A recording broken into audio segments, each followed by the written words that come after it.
பூரி செய்கிறதுக்கு ஆட்டா மாவோட தேவையான அளவு உப்பு போட்டு கொஞ்சம் எண்ணெய் விட்டு அதை மிக்ஸ் பண்ணி நல்லா ரொட்டி பதத்துக்கு குழைங்க. மாவை இப்போ இந்த பதத்துக்கு பூரிக்கு குழைச்சி வைங்க. சின்ன சின்ன பூரிக்கு தட்டி பொரிச்சு எடுத்த பூரி.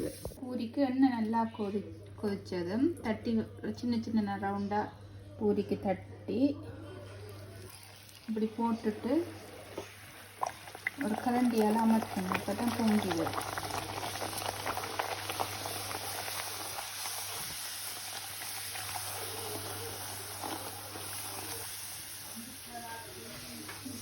பொங்கி வருது. பொங்கி வந்ததும்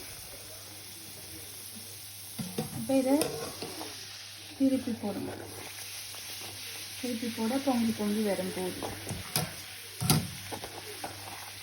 அமர்த்த பொங்கி வரும்.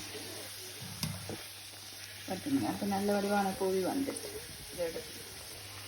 அப்புறம் பூரி நல்ல வடிவான பூரியில் வருது. கொஞ்சம் எண்ணெய் கொதிக்க நல்லா வரும். இந்த இப்போ உருளைக்கிழங்கு மசாலாவும் பூரியும் ரெடி. சாப்பிடலாம்.